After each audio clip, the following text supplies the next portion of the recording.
Julie Claude niwe washinjaga umuyobozi w'ikigo gikomeye cyane cyamenyekanye mu kwigisha ibijyanye na filmmaking IBTC Film and Design School. Iri shuri ryize mu bamwe mu bazwi n'umuhanzi Christine uzwi mu filime zitandukanye ariko ufite siporo ubuhanga mu gutunganya amashusho yavuye muri IBTC. Iki kigo kandi cyanyuzeho Humble Jizzo wamenyekanye mu izina rya Urban Boys. Uwizeyimana Julie Claude washinze iki kigo umugabo wubatse w'umukristo ufite intego yo guteza imbere abanyarwanda binyuze mu kubashyiraho uburyo bwo kwiga imyuga itandukanye yabateza imbere mu gihe gito. Amashuri abanza yahiye rusange yo muri Rwamagana Francois yagiye gusoro asoreza amashuri yisumbuye muri Groupe Scolaire Saint-Aloys Rwamagana. Kaminuza yakomeje muri Gitega aho yigishije icyiciro cya kaminuza mu bukungu ndetse n'ihagarariye aho yarabonye impamyabumenyi y'icyiciro cya gatatu cya kaminuza Masters mu bijyanye na Business Administration yakuye muri BPN Switzerland. Julie yakoze imirimo itandukanye irimo gukora mu kigo cya Rwanda Revenue Authority, akora muri kaminuza y'IEK, aho n'imbere y'ugashinga IBTC Film and Design School. Uyu mugabo ni ikibira abanyasubirwaho abamuzi bamukundira impanuro ze n'imyitwarire ishimangira uburyo atera imbere akoresheje amahame yashyiriyeho ubuzima bwe. Mu myemerere tumwakira n'amashyi menshi y'imfaya akugire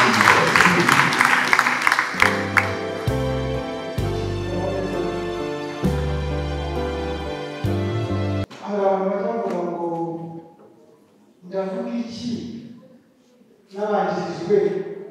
na kanaka urabyumva ntitwabuze bagaje Claude nk'uko babwiye umaze kubyumva ibyo nagiye nkora n'ibyo gikora ariko nyine nagiye ndeba na bano ba treni bo mu nzu y'ibitabo bano bitwa ngo ni bato nkumva ibintu bavuga nkumva biratangaje. Bivuze ngo navugaga ngo se ndavuga iki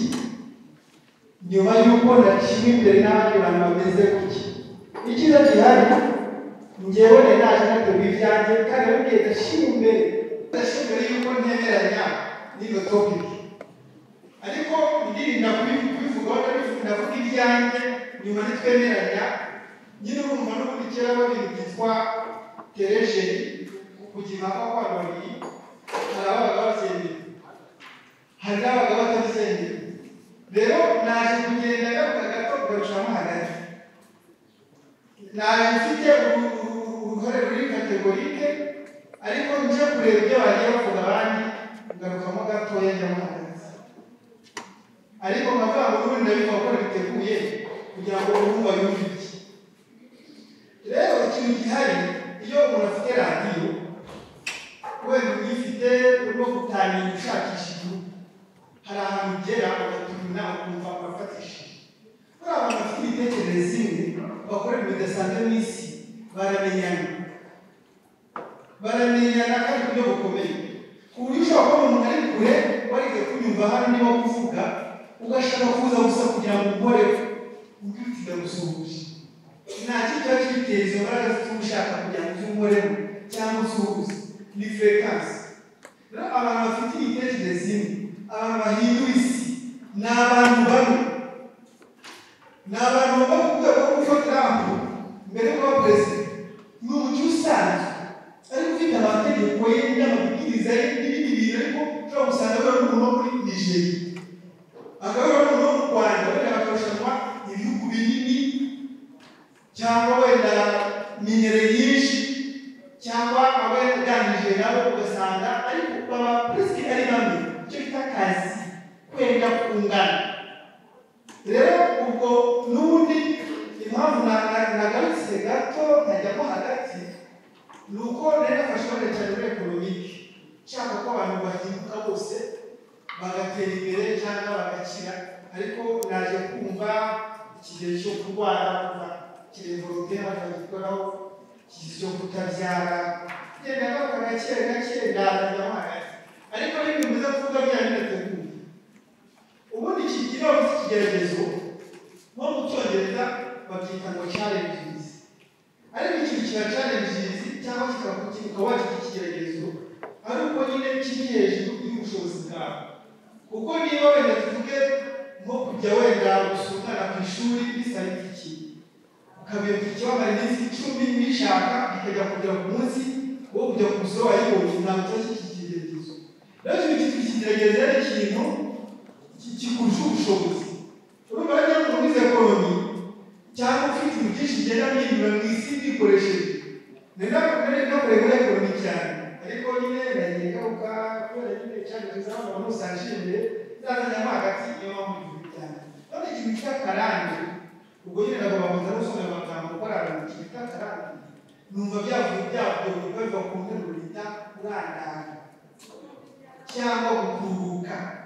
cyangwa kurastinga cyangwa elastique ikintu gikweguka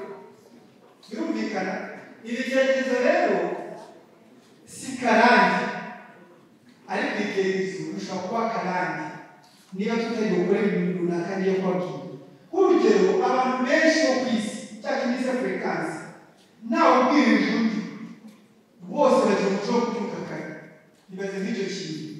ugasanga njyewe mbamo mu nzu na bitatu ariko kuko ndi umuntu w'ibintu byinshi mbyukira rimwe na gatanu n'urugero ugasanga abantu bose bafite umuco wo kubyuka kare noneho bituruka hehe rwose ntange ko n'ubwo umuco wo kubyuka kare nawugiraga kuva kera kandi nari nyir'umwana rero mu buzima bwo mu isi imana iriyeranje ikazana umuntu ku isi mu buryo bwose yabavutsemo ikamushyiraho misiyo iyo misiyo uyifashe ukayiganiza ababyeyi bawe ukayiganiza umugore wawe ukayiganiza abana bawe ntabwo bashobora gupfa kuyikora misiyo y'umuntu ku isi irideteye niwe uyikora wenyine icyo akoresha kugenda izamuka igakora ku rwego runaka ariko nyirizina ntabwo nibaza ku muntu w'inyamasheke uteye imbere ku mabara nk'umukire ku rwego rwa nyamasheke afite imico cy'undi muntu runaka w'ahandi hantu urumva ko biroroshye ko abantu bose bajyana mu zitabo bashobora kugira ikintu bige gishyashya kandi rimwe n'umuntu ashaka n'udutekiniki two kugira ngo bigire n'ubu biroroshye ko wafata telefone ugashyiraho reveye kose kuri mubyuka ariko bikaza kurangira kuko iri hafi yawe uyizimije ugakomeza ukaryama bishobotse ninde byajyaho ukuntu telefone isona bashyizeho reveye warabyitwararitse aho karangira igihe ukayijomba kako kukwegereye warangiza telefone ukaryama bibabaho rero uwo ni umuco utatuma ushobora gushiduka uramutse uzibaza ibigeragezo binavuze nagarutse hagati muri 50 biroroshye yuko uramutse utaretse uwo muco washiduka urimo kugenda ugira imyaka 30 ugiye gusezera mu buryo bw'imbaraga urimo gukina naho gukina wajya ukora ukabana ku ishuri utwara segonda utamenya kwibesa uko wabonye ukabita ukarane kwatajya barangiza imizi nyamara rero n'umuco runaka ushobora gukosora ibyo bitumvikanyeho ubwo dushobora kumenya ko kandi gukosora ariko tutazikosora niyo mpamvu mvuga ngo ibigeragezo bishobora kuba karani ni ukuri kw'Imana mushobora kugira ibibazo bya karani kubera kudakosora ukabakunda barakwishije ibyo akakabiri hari umuntu washobora gukoresha ikiganiro cye minisitiri akoresha inyarwanda siporo abana bakabanza baza gukoresha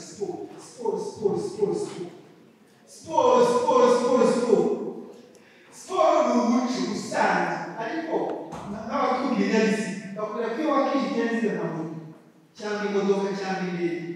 hari imoto ugomba gusigamo kugira ngo amavuta yawe abe hasi buwate de vitesi azamuka ajye hejuru muri kirasi none nayo azenguke mu bikoresho byose bigize moteri ntabwo ari byiza kwatsa imodoka ngo uyireke kugenda utageramo ngo ugende ni byiza kwirekeramo agahe runaka ikabanza ikazamura amavuta ikazengutsa byose bigakama niba ubyutse mu gitondo biragaragara ko ushobora kubera mu bihe bibi ibyo ukoze ko umuntu ashobora kuba agasohoka mu kiraro ko wenda afite mu muhango ariko basi ntukore ibigaragaza umuhango wo kwirukana byakubaye n'ibindi basi byari dufite gukora muri iyo ibitabo bwa mbere twize ko tuza gutya twa jenoside kandi ku matelefone yanyu turi twaba umubona igioma ariko tukadukora iyo dukoze iminota 10-20 ibintu byose birakanguka nihaha umutima ubwonko ibintu byose ibyo ni ibyoroheje by'umuntu afite ibyo kurya. Reka tugende igihe kibazo ibyo kurya ntuzabikore cyane, ariko mu gihe ufite ibyo kurya cyangwa se ukora siporo mu buryo bw'umwuga, hari ahantu ugenda wihakiye ushaka kuzamuka ku misozi, ukazamuka wagera hejuru mu birunga ukaba usubire hasi, kuko ushaka uramanuka nk'itenisi. Niba ushaka kugira ngo ugereyo bikabiragorana, ukaba wazana n'umucanga ukatubira ukigira n'ibindi bitekerezo nk'umusiporutife ukora ukazamuka bakugeze. Rero siporo ifite ibintu byinshi yigisha ku buryo kwigira umuco ubwandu byagufasha no mu bundi buzima busanzwe. Ibintu bya siporo birumvikana. Ikindi urabona ibicurane n'izindi ndwara nyinshi ushobora kuba wenda wumva ngo ugiye gukarabira vitamine A ntakiki, ngize gutya ntakiki, ariko siporo ivuga ibintu byose. Rero siporo ni umuco umuntu yagombye kwitira akawihingamo akoresheje uburyo bwose. Swatiza amaremeye, ariko reveye nziza ni yayindi iyo washyize telefone mu kindi cyumba yasohoka ugahita wakubwiye ukagenda ugiye. Birumvikana? Yego murakoze, ntabwo biba ibyo ntabwo tudatega biri kuvuga. Ikindi kintu ariko ubwo buryo bwo kuvuga geta ntabwo ari wake up kuvuga ngo geta kuvuga birumvikana. Ikindi kintu mu by'ukuri rwose ndabizi byarabaye, iyo utapanze ibintu byawe ku munsi, iyo ugiye kubikorwamo n'uba wahamagaye kanaka mushiki wawe, ni ukuri byatangiye gucika. Ni byiza gutunganya icyo bita pre-planned your day. Ni byiza rwose kwandika ibyo ukore, kuko utabyandika n'ubundi bizakurenga, kuko ikibaho 90% y'ibyo wateguye gukora iyo wabyanditse bishobora kubangamira wenda n'ubuyobozi ugiye kubibona bakagari agatinda gukora ibyo bita inama, ariko wabyanditse unareba ukibuka uti aka gakoze akamenya ni byiza yuko rwose abantu bagira umuco wo kwandika kugira ngo bongere kuko bafite ibintu byinshi generazanya na tekiniki nazacyo bita amamerezo y'inkingi abishinga n'igikora bizafasha ikindi gikorwa icyo bibaye byinshi bakoze ekonomi anayikoramo anahindura ibintu byinshi bakora ekonomi nk'ayo nashinze bifasha abanyafurika bose n'abanyarwanda ibyanjye byinshi biranaganisha uburyo buri karere bisa. Rero mu by'ukuri gutegura umunsi wawe ni ingenzi cyane kuko abantu mu nzu y'ibitabo by'inshuti zacu mugerageze izo ngeso muzikora n'amatekiniki. Yego ikindi kintu cya kane ukuntu ugaragara ushobora kuba umukuru mwaje mu gakinjiro wenda wiga usibiriza imbaho, ariko niba atari impamvu z'akazi runaka k'abatekinisiye jya ugenza uburyo wambaye. Ni umuco mwiza usanzwe watuma akorera isi irafotora ushobora kubona iminsi yose uteye umeze ukuntu buri munsi ushobora mu gitondo ukora siporo ibi yose, kandi unakubwira ko ni akazi ugira ko nakwizeye kubona ufite consistanse mu gukora siporo, no kubona buri munsi yose wambaye ukuntu kwenda kwiza gushoboka ku rwego rwawe. Hari igihe uvuga ati njyewe ntabwo mfite nyine ku rwego rwawe ugerageza baza ukongera ubuzima bwawe nubwo how you look like ugaragara bifite icyo bivuze mu bakureba, kuko abantu baracyajyagira ibitabo baracyashaka gusoma igitabo babirebeye kuri kamera zacu ibifuniko byabo. Rero ukusa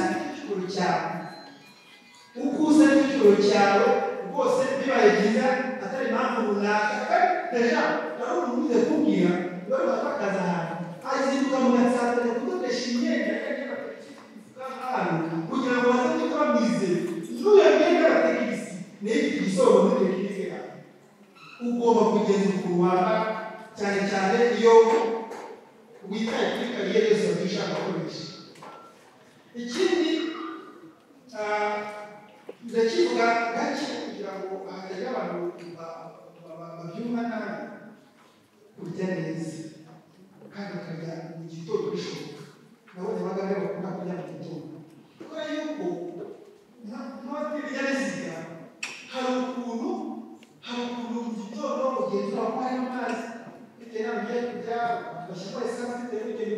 ubizi ukabanza ukareba ibintu byose rero mu by'ukuri ni ibibazo byo kuba utita ku mirire kuko nize kuba mu bitabo bavuga yuko wanga kurya ibiryo n'imiti ukazarya ibiti n'ibiryo urumva rero bishobotse warya ariko hari uburyo butase ko kurya bingora kandi nkaba nzi ko kurya mu gitondo nabwo biba bigoranye nibona ibyo kurya umunsi umwe basi reka twihige igihe kimwe kubera imico myiza ugiye kwiyongera mu kweza gushyira mu buzima bwawe igihe kimwe uzageze kuri rwa rwego ujya kurize kuzimu ujya wita ku byitwa kurya kandi neza muri rero ibiryo biba birimo ibintu bizatubiranga mu buryo buri fureshi ibintu bisanzwe byacu muri Afurika n'ibindi bintu bijyanye n'ibindi mwasoma byinshi bijyanye n'uburyo umuntu akwiye kurya neza ikindi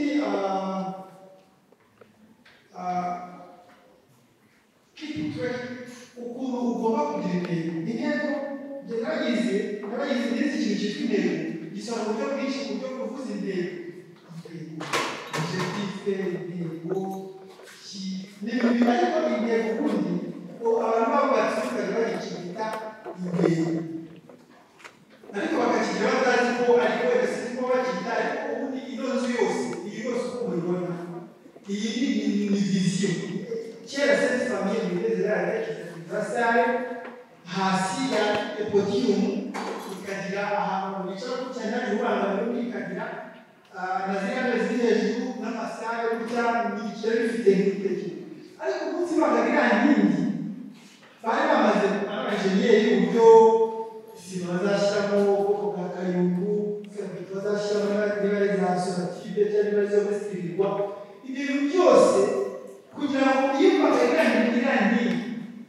bakabaka umuntu atazanye ubujura ngo agire ingavana n'amasima cyangwa se akayumbu nziza yari yategereje bayitwaye ashyingure icyo gihe ukoze ibintu nk'uko bipanze nibwo ukoze intego rero iyo inkingi zirangiza zitwa getaje itararangira inkingi zihari ziraza imbere ariko izo ntego zikoze neza rero umuntu muri icyiciro kindi cyangwa n'amasaha kuko baravuga ngo niba ngiye gushaka beto za sonative ifite tekinike nziza kugira ngo ukore ameze nkazibu upfa kuzana ntabwo byemewe ni byiza kuba uri muri simati icyitwa intego gikora bitewe n'uko wadefinisha uko kigomba kugenda rero bashobora kuba ari za bugufi za kera izishaka iri imbere ariko intego nta mirimo byinshi byabishoboye inkingi zose n'intego ariko ikintu kinini kiba kigamijwe kirangije bivuga ko intego zikozwe neza kugerageza kugeza muri viziyo ubwo urumva rero ikintu kiza ngo turakinge your goals ni ugukomeza kuvuga ngo kamagaragara k'umucanga kamagaragara k'akazitirwa niba zaragaragara ko muri sonative niba zaragaragara kugerageza ubuzima n'inoteri uko bizubahisha mbese ku buryo na wa munsi waba mwize preparari tuwateka inini ariko intego n'izose zatubasha kugira n'aho iyo preparari udafite intego ntabwo ukora ibyo muhamagara no gupanga icupa no kuzinduka byaje ko tudakora ibikuru no intego iri aho hantu ariko ifite igisobanuro gikomeye cyane rero yo nayibona umunsi wose kuko byari yigisha ibintu reka nihutishe kubera ko mu mwanya bwa nyuma nivugire kuri meditasiyo ni ukuri iyo umuntu atajya afata umwanya mu bitekerezo yisubire gusa benshi afata n'ibyerekezo bibi reka bigende kuko ubutaha muzamenye kuba ikintu kuko ni niyo cyane kugenda n'ibindi byose hari ibindi bagiye babivuga mu tegeko hirya washija abantu bakubawe sinzi leta iki byose ukurengera abantu bakurengera ibintu bizagukora reka uvuga ku bwinshi ariko ni nta kundi ikindi listen more than you talk umva cyane kuruta uko uvuga iyo ni imico uzongera muri sisiteme yanyu mugatera imbere none igerageze mu byose karange ahubwo bigahinduka ibintu bimeze nk'umuntu ariko ibijyanye by'ubuzima indwara no kutabyara iki cyose yabivuzeho ariko gafite ariko by'ubukungu dukunda kuba tuzi ubukene ubukene ni nk'intare y'itsinzere kandi kugira ngo kwica rero ni ngombwa ko igihe naje mu mutwe ntari ikintu cyo kurwanya ubukene cyane none ari ngombwa bita ibyo bita ngo bikara n'ubuki kuko bwakuzengereje kuzikamira bikara by'isi kigeragezo noneho nicyo kintu cyo kuba kubifata ibirya kuvuga bikeya ukumva byinshi ni ukwiye kuvuga umwe muraki umwe muraniga ndabona turabona kuvuga ugira umuco wo kuvuga nkavuga cyane ntabwo ubasha kwiga ni byiza ko ubaza ikibazo kiba gusubiza byinshi wowe ukanatinya kubera abashaka no kugura inama bakazana abantu bakavuga bakandika ibyandiko rero abakire bavuga ubusa abakire bakagura icyo kuvuga ukabarangizaho rero mugerageze turebe mu gihe cyacu niba koko dufite izo ngeso tugashoboka dushingiye ibintu ni karande kandi turafite ibigozi bitabakarande abantu benshi dr yabivuze abantu benshi bakwiye gukomeza kwiga keep evolving reading and learning abantu benshi bakwiye kuba bakomeza kwiyungura ibintu ikindi abantu bakwiye kuba bakomeza gusoma ikindi abantu bakwiye kuba bakomeza kwiga impamvu n'ibi bibone no kuvuga ntabwo ntabwo kuko abantu bose bo mu isi bungukira muri 5 essences eshatu uburyo butandukanye tugira amaso ibyo nabonye ibyo nkurishije byamuzeho mbese zira 5 essences eshatu biriya by'ibyo bitanu nibyo byinjiza ibintu byose tuzi niba rero ubona no kuvuga mukabishyireho ko no kuvuga byiza ibyinshi n'ibyo nasoma iyo ugomba gukomeza gusoma kandi kenshi n'amapaji ya 20 ku munsi njya mbona aho byandika ukavuga ngo igitabo maze gusoma ariko ni byiza gusoma kandi gusoma hari amapodcast ibitabo amakora amapodcast musome evolve imyumvire rani imwige kandi musome ikindi mugenda bagikora understanding of their financial trade kumva neza uburyo buri munsi ugomba kwandika ibintu byose ukora bikoresheje amafaranga ukagira ibyo byose ugendana cyangwa ikaye cyangwa iki ukagira ibyo gihe cyose kugira ngo cyane biteye mobile money amafaranga ibikoresho twikoze saa sekandi ukoresha renze 10 ukabyandika ushaka kumenya ikimara amafaranga menshi ibyo wose nakuko ushyira Excel Excel analyze ukandika ukabamenya ibyo bintu kuri kwimana ukabikora uzakomeza n'utwakarande ibintu birangaza rangaza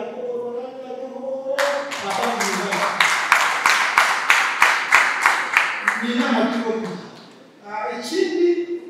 20% cyangwa arenga yayo winjiza intasigaye yo gushora ukashyira mu ishoramari rishyashya ibyo nabyo ni icyiciro kiba kinini cyane cyangwa igihe kinini cyane mu ishoramari rishyashya waratanga kuranga avoka wenda ukabihereza umukobwa ubuze akazi muri leta akajya abikora ariko akagira ibyo kwinjiza ariko hari uburyo bwinshi twavuga bw'ishoramari ushobora gutuma wunguka ubundi ukatera imbere kuko umuntu utagira ibintu bishyashya reba biramugora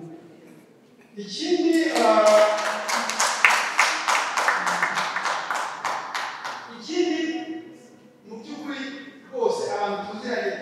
n'ibyo tuziranye twarasangiye you should be mentoring ugomba kugaburira ushaka wose ni byiza ko ureba abantu bafite frequency wenda bakurenzeho ushaka wose ariko urashaka amagare baguri ni ukuri kw'Imana we n'ubona ko rero ishatse ko tubiza byinshi n'abana rero ubucuti barabugura kandi bakabugura ni byiza ko ukipinga icyitwa relationship n'abantu bashyashya ubwo ni inama bagira kugira ngo mutsinde karande mutsinde n'ubukire relationship ni ikintu cy'ingenzi cyane muri principe z'iterambere kugira ngo mutsinde icyitwa iparemere kandi muzajya mubagaburira muzajya mubishyurira kofu ndabeshya aha ikindi mind your business iyo uteza kuri business yawe ugafata urupapuro ukarupirikana ugafata igihe cyose ariko iyo ufite ibintu bikureba ugatuvuga ku by'abandi irangira ry'ibyo inyuranye rero iyo ukoze business yawe neza abantu bakwizeye baragukiza rero mutegeye kuri business zanyu mujye kuri business zanyu ukore ibintu bya business zanyu mwibuka gukora urukwavu muzatuma igihugu gitera imbere ariko aravuga byinshi noneho ikindi ko murabizi neza ko ibyemezo bifatiwe mu mujinya ibibazo, ibyemezo bifatiwe mu byishimo ibibazo, rero mugerageze gukontorora amayegosiyo yanyu kuko nabyo birafasha. Icya cumi na gatandatu harimo gusa n'ubuvuzi. Ibi bintu byose mvuze barakubaza ikibazo kivuga ngo ni ingahe yesitaye ubuzima bwawe, kuko birahari. Rero ngo your net worth, umutungo wawe ku isi, is usually determined by your value subtracted from the goods one. Now, ubutunzi bufite ku isi buterwa n'ibicaro bibi ubikuye mu isi. Ni formule yoroshye niba ufite ibice binini uzagira ubutunzi buke ku isi. Nugira imico myiza myinshi ugiye gukorera abataramu bose n'abandi bose batangwa. Ni formule your net worth on the world is determined by your value subtracted from the goods one. Imico cumi n'itandatu irazwi. Nudakora muri iyo uzaba ukoze negative. Ni imico cumi n'itandatu abantu bose bo mu isi bafite frequency yo guteza isi imbere bahuriraho. Nudakora muri iyo uzaba ukoze mu buryo bw'negative. Bizakujyana rero ukabona umutungo wawe ujya kugera ku isi ariwo umufasha abantu bose namwe. Akashira n'abantu take action, bishyire mu bikorwa kandi uyu munsi not tomorrow. Bitangire ukimara kubyumva utangire iyo telefone igishyire kure utuzi tukagotera ukiri. Nutabikora mu mwaka utaha uzaza no kwimana dufite ibibazo. Wabishije rero nashingiye kuri ibyo ndavuga ngo ibigeragezo bishobora kuba akarande k'itonzi. Birumvikana rero hano muzi ibitabo kuko bayise abaparteneri bitanga ubusezi. Abantu bafite udupapuro twabahaye bareba agapapuro kariho SF, ugafite afite buruse yo kwiga isomo rimwe ryo muri filmmaking, kwigishamo kamera, editing,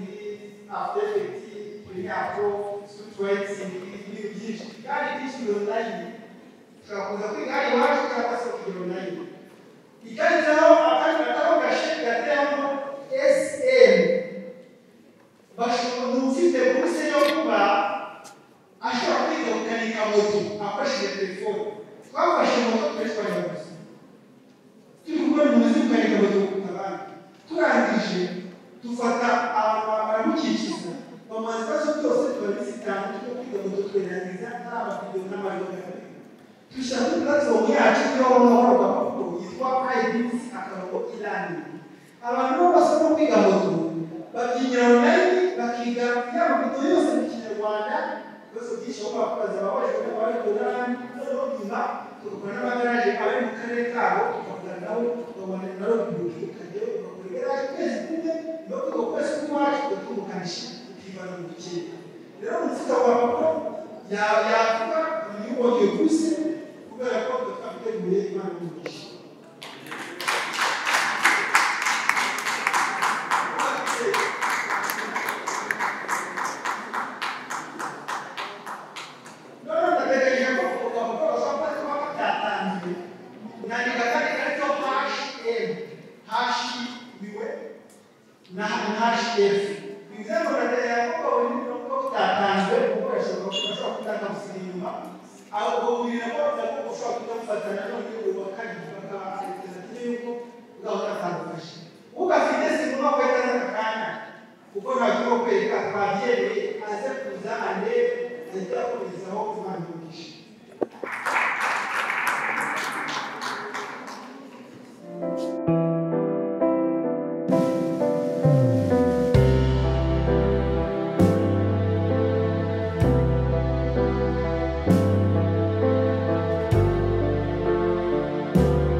ariko akaga kabaho rwose. Ubwo uzi wa muhungu wanyiciye amafoto uko ambwiye ngo rekamo amafaranga ngo twongere dukodesha imyenda y'abageni ngo nawe yongera dufotore nkaho birimo kuba. Hanyuma se ubwo gitifu muramuhamagara nawe muri iyo kinamicora? Suko kandi ubundi nakubwiye ntibishinge IBTC rwose nibo bahanga mu gufotora ibirori. Sinzi niba uri kumva karite byikorewe n'abarimu babyigisha.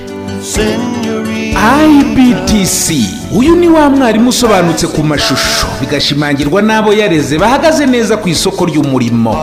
IBTC byayiteye ishema iti byiza bikeneye akanyuzo ituzanira IBTC production. Ariko tekereza umutoza wo guhamiriza yigiriye mu mudiho aho ntabwo ashakisha. Ushaka filime documentaire ikoze kinyamwuga, urifuza ubutumwa bwamamaza ibikorwa byawe bikaba kimenya bose, egera IBTC production. Kimwe nawe ufite ibirori wifuza ko bitazibagirana cyangwa uri umuhanzi ukeneye clip y'indirimbo, nibavuga IBTC production uzumva ifoto ikeye ya yindi yivugira iwabo wa graphic design na web design. Ibi byose kandi bigakorwa bitakugoye mu giciro mu kanya nk'ako guhumbya.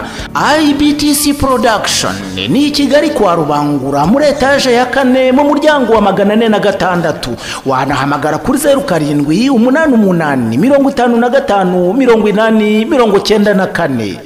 Ese we babasore bawe babona akazi bakirangiza umwe mukuru atukanshakira amafaranga ngacuruza ingingaya. Murumuna we ati nge nyihera make nge muri IBTC kwiga film making. Ubwo byabaye nyagucuruza amafaranga. Murumuna we wiyigiye umwuga ubu no mukire ni utunze imiryango ngo uzashobora hanze. IBTC Film School ni kwa Rubangura muri etage ya 4 mu muryango 406. Wanahamagara 0788554302 bitise ukajya ku rubuga wa3.ibtcfilmschool.com. Mu bihumbi 2012 ubwo hatangiraga ishuri rya IBTC Film and Design School ryigisha gufata amashusho, gufotora no gukora filime, nta watekerezaga ko byagira hanga hose. Ubu abarisohotsemo bayoboye uruganda rw'amashusho aha mu Rwanda no muri East Africa. N'abakozi b'amateleviziyo nibarwiyemeza mirimo bafite n'ibindi byinshi bakora. Abangabo bose bigaga bicaye mu ishuri imbere ya mwarimu. Ubu noneho IBTC Film and Design School yabise ku rundi rwego, iri kwigisha benshi vuba kandi neza kurusha mbere. Impamvu nuko ubakoresha ikoranabuhanga ryo kwigishiriza kuri internet online. Murakaza neza ku rubuga rwa IBTC akanyerezo e-learning.com cyangwa se ukanayibona unyuze ku rubuga rusanzwe rwa IBTC Film School. Ibyiza by'iyi program nuko ihendutse kurushaho, ukigiraho uri hose ku isi kandi ukigira igihe cyose ushakiye. Kwiyandikisha nabwo unyura kuri IBTC akanyerezo e-learning. Duhamagare kuri 0788 54 302 na 0728 54 Umwihariko w'aya masomo nuko noneho IBTC bari kwigisha ubukanishi bwa moto ku buryo ishwanyaguza ugashyira hariya ukongera ukayiteranya mu kanya nk'ako guhumbya, kandi byose biri online.